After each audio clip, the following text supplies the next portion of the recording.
Hey everybody, Floyd here. Welcome back to the asylum.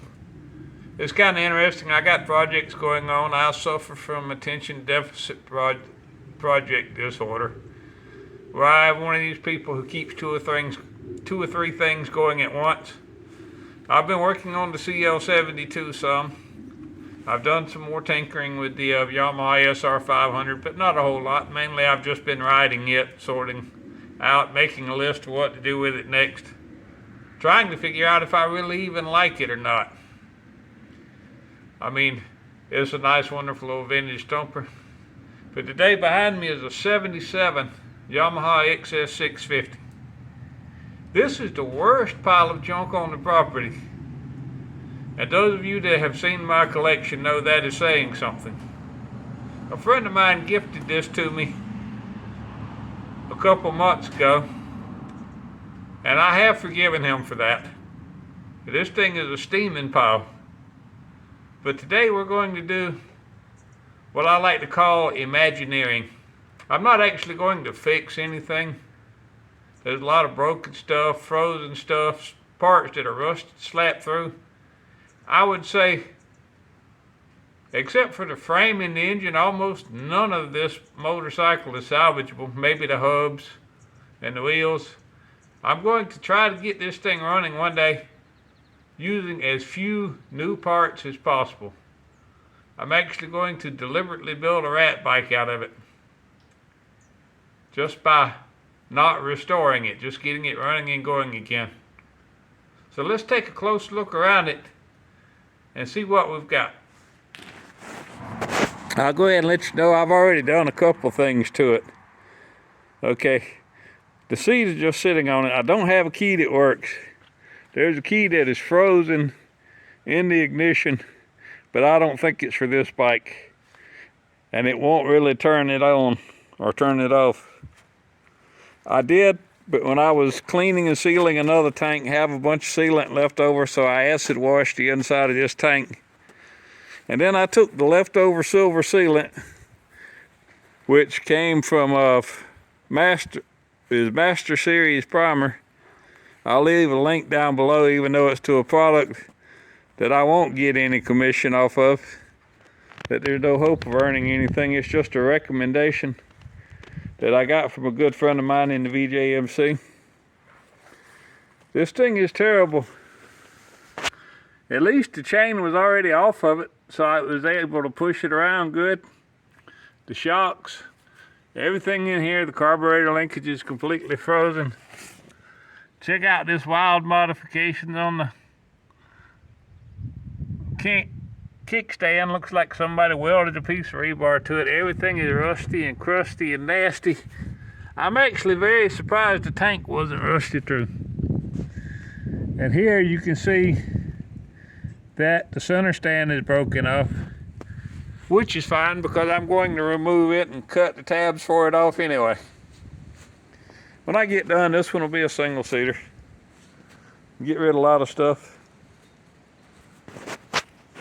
I think I'll try to save the tail light lens and some of the reflectors. That stuff is hard to come by. One of my friends that's restoring something might want it. It's got an ancient, rusty 1982 South Carolina license plate on it. And judging by the condition that it's in, that's the last time it was run. Amazingly enough, the engine still turns with compression.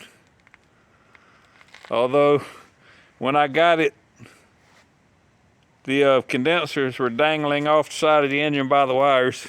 But when I stuck the gas tank back on after sealing it, I tucked them up under the tank. The wiring is a complete rat nest. Not terrible, it's mostly stock, but even the headlight bucket is rusted out. So we're going to start first by ripping the exhaust system off of it on the left-hand side, removing the muffler, and then sticking the head pipe back on. Like I said, my plan is to make this bike into a rolling statement of up yours. Why? Why not? It's too far gone to restore. Anybody that thinks that I should restore it, well, I'm not. There's just no way. Why am I doing this outside? Well, because I'm going to be in a hurry pulling parts off of it. And I don't want to damage any of the beautiful bikes inside. So that's why I'm doing that outside. I've got an impact wrench, hammer, cold chisel. I'll be bringing out a reciprocating saw. But first, let's get this muffler off of this side. Then we'll go from there. Put it up on this stand, swing arm stand. Good old cheap ass Harbor Freight swing arm stand. I have friends that keep giving me stuff. The same guy that gave me this motorcycle gave me this seat. About a year or two ago, another friend gave me a set of clip-on handlebars. And I actually started to put these on the SR500. But I come to realize I didn't really want to do that with that one. It's still pretty much a resto mod at this point. So, let's go ahead and get the tools together and start pulling this thing apart. I said I was going to start by pulling the exhaust pipe off, but as I mentioned, I'd already done some work to it, including breaking this seat loose.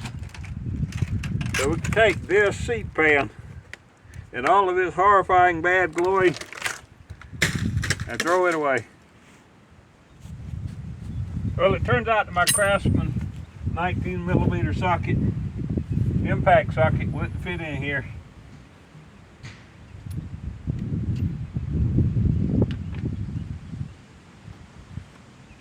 I just had to be very careful pulling on this manually, because this kickstand is barely holding the bike up. But we got it broken loose.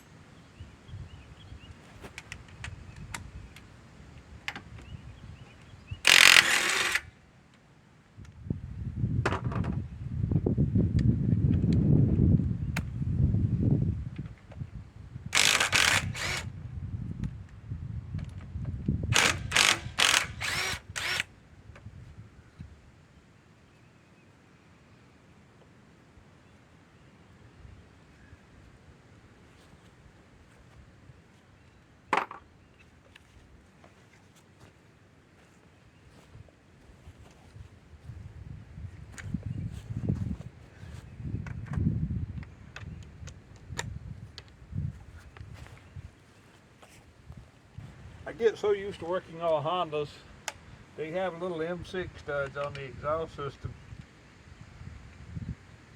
which I would say is perfectly adequate for most of the time.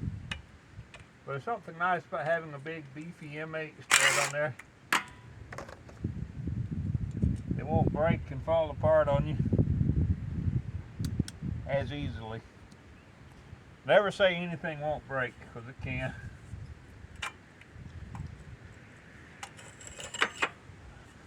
Let's get it to move.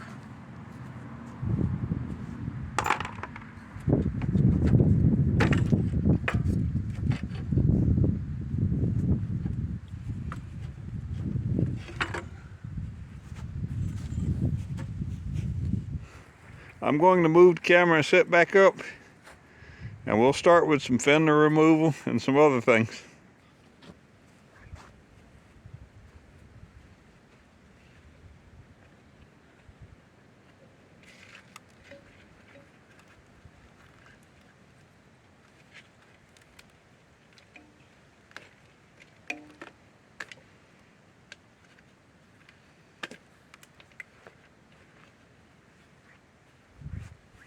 Well, my camera freaked out on me again and turned off.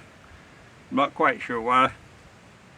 But anyhow, I turned it back on. As you can see, I've already got the rear fender off. Let's pull the battery box out. This is an interesting piece of archaeology. All the old bolts and parts in here, along with a good supply of rat's nest material.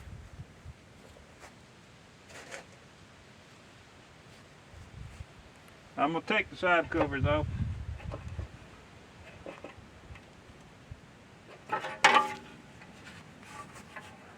At this moment, I'm undecided on whether or not to leave them off. I actually like these bikes with the side covers on them. Although a lot of people in the cafe racer, brat, and custom world, they want to go for the clean triangle look here. And I can kind of understand that too. But man, this thing is ratty. And I have seen some cafe racers and brats with side covers on them, and they look pretty good. As I said, this is going to be my motorcycle, the way I want it, so up yours.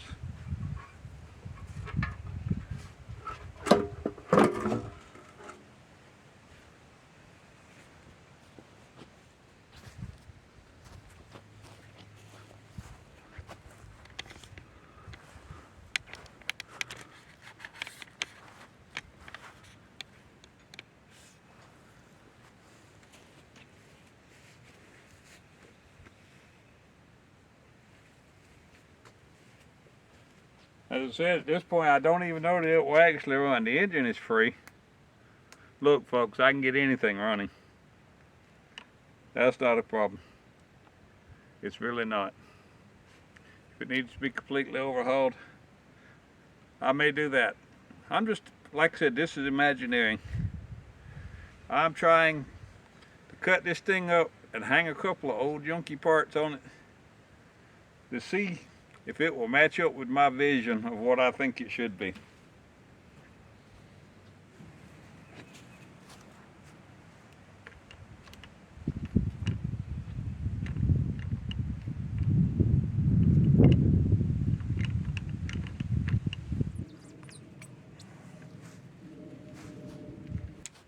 Now everybody jokes about losing the 10mm socket. I almost never lose the 10mm socket.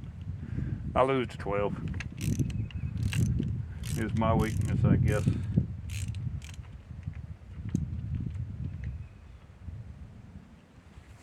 Right now I'm just going to pull all the controls and stuff off. I'm not going to actually remove the handlebar yet.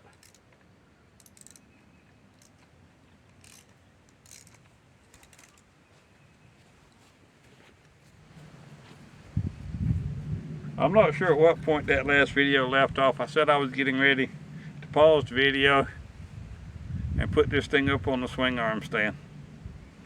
And that's what I'm going to do. So then I'll start focusing on pulling the trash off the front of it here.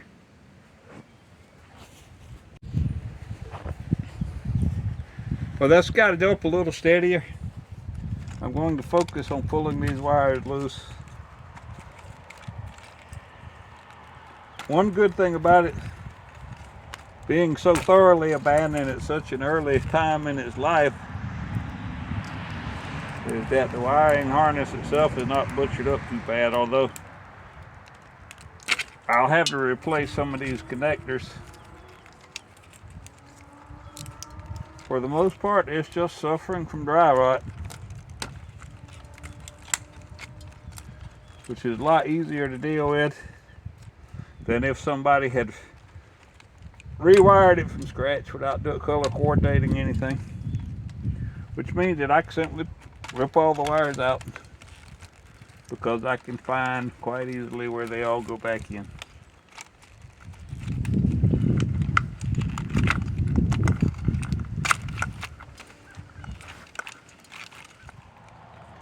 Well, I found one piece of boogering right there. It's okay. I'll get a pair of wire cutters and take care of that, and I'll fix it later.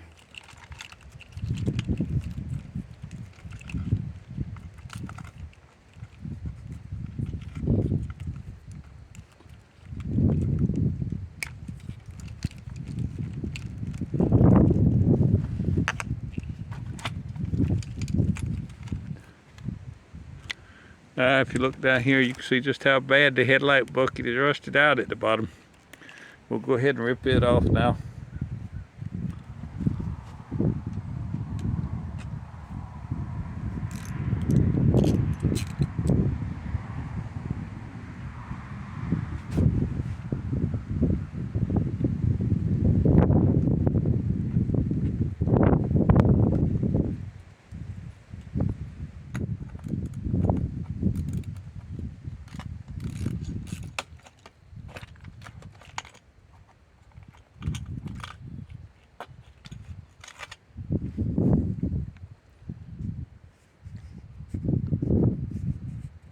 Oh well, this lens looks a little cracked up.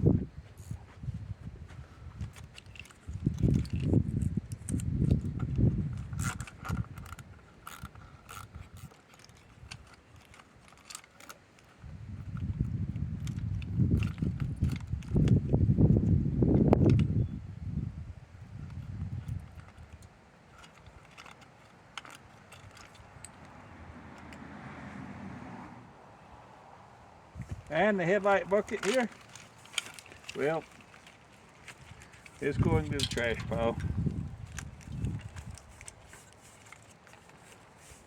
Probably going to do a bait style headlight if I fix it. I also have a triangle shaped chopper headlight in there. It's kind of a messed up old cheap piece off of a Chinese mini chopper. But it might do the trick for what I want for this thing.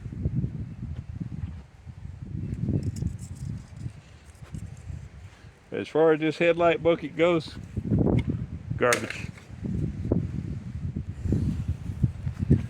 I'll show you one of my favorite tools here, and I'll leave a link down below where you can purchase one. If you guys purchase something at these affiliate links, it helps me support this channel and helps me keep going. These are called Vampires from a company called Vampire Tools. And they will grab and hold anything. I actually got them to remove rounded out pan head screws with, and they work really well for that. Believe it or not, you can take a pair of pliers and grab the head of a rounded off pan head screw and twist it out.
Normally, I try to repair and preserve my original gauges and dashboard, but I don't see much point with this one. The face is cracked, the needle's broken off the tachometer.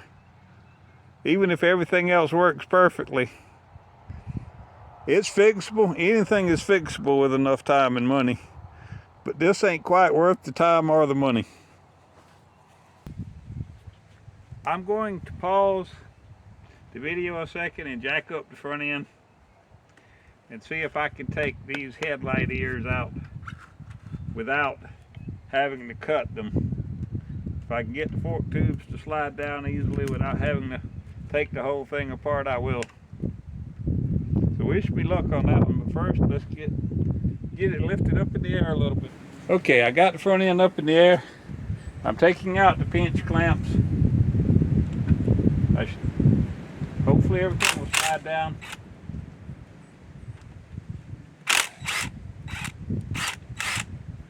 Far enough that I can get the headlight eased off.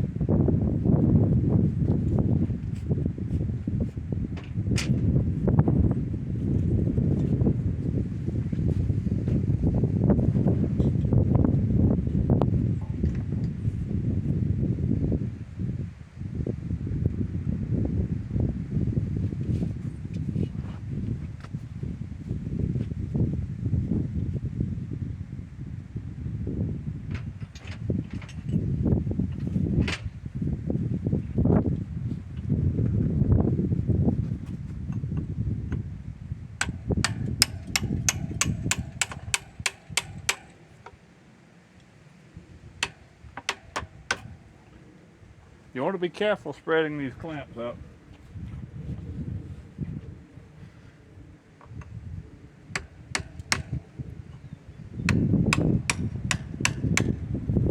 You definitely don't want to break them.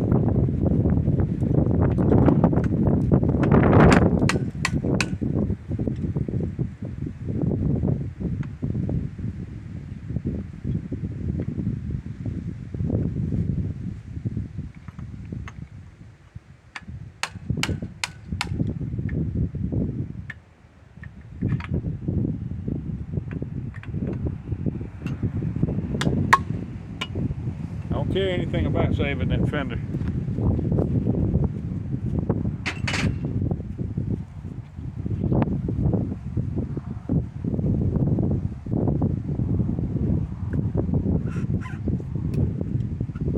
How about that? It's moving down.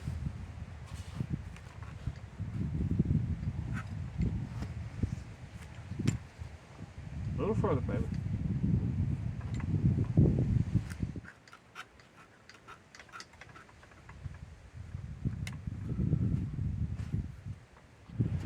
Well, I got the fork leg slid down some. We'll pull the handlebars out.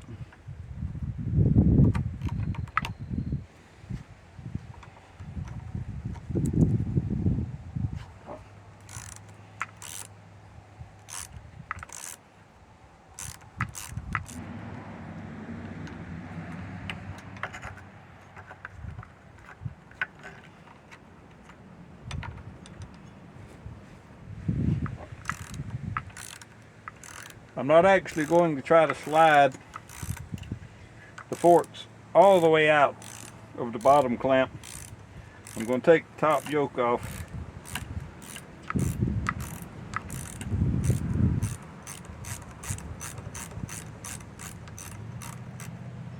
Because the ears are captive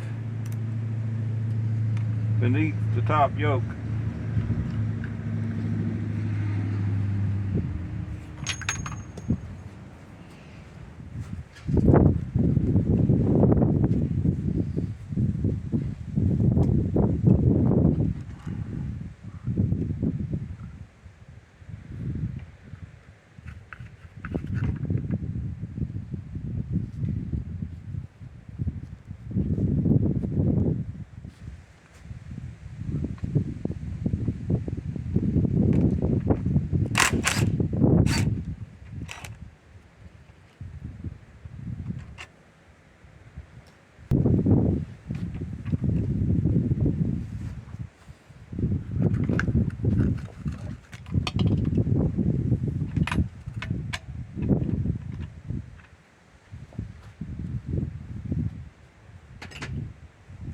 Having to work carefully here so I don't knock it off the jack.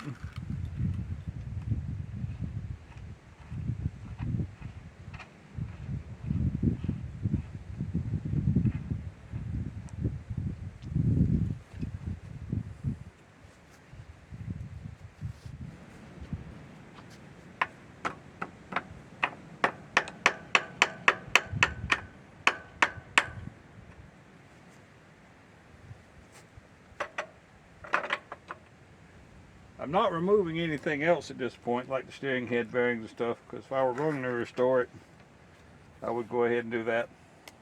But at this point, I'm just imagining what it can be one day.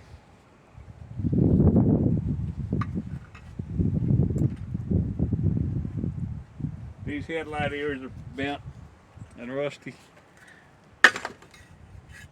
Trash.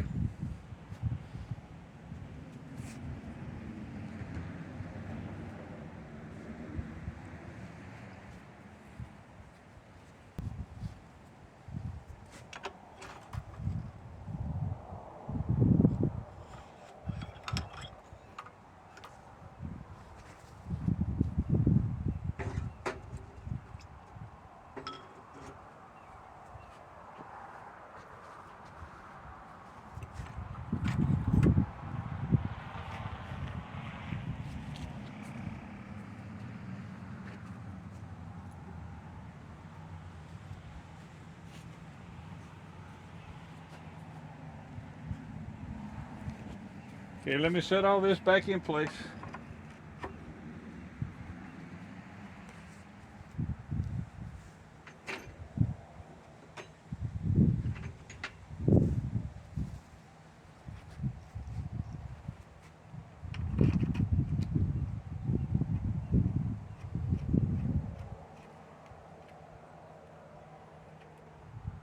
Not going to be any shiny new bolts or anything going on this one. Matter of fact, any of the shiny new bits that I do put on it, I'm going to have to figure out a way to make them look old.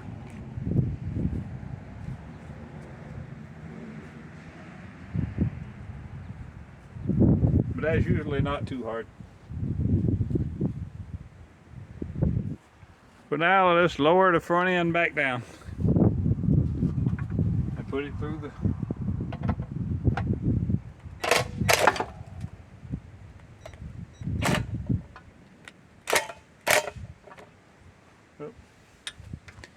might have to raise it up the hard way.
At this point, I'm really just kind of loosely reassembling it. I know that I have to take these forks back off and put seals in them and all of that one day. I'm just not going to do that yet. Like I said, today is all about concept.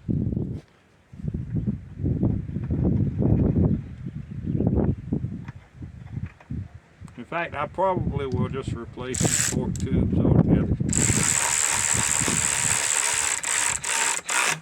Depends on whether or not they have any pitting in the seal area. I never compromise on safety. Always good brakes, safe chain, acceptable steering.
Now there's just one final piece to remove in the Imagineering process, this ugly old front fender.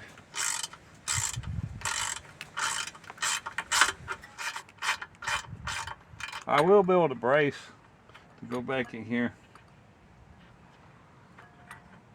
A lot of people will change the wheel sizes and stuff, but I'm gonna be honest with you. If I determine that the front wheel is safe enough for me to ride on, guess what? It's gonna stay right here on this bike.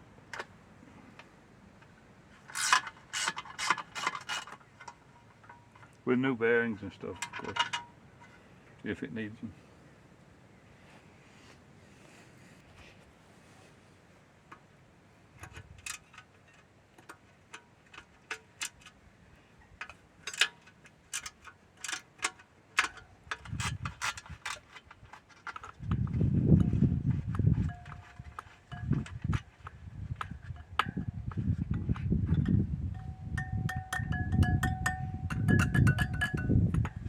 Boy, spokes don't sound too bad.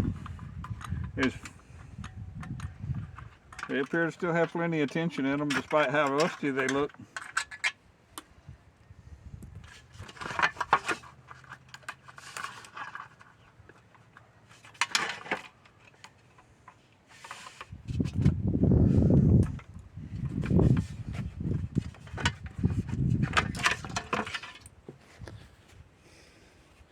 Now, as for this crap, trash can.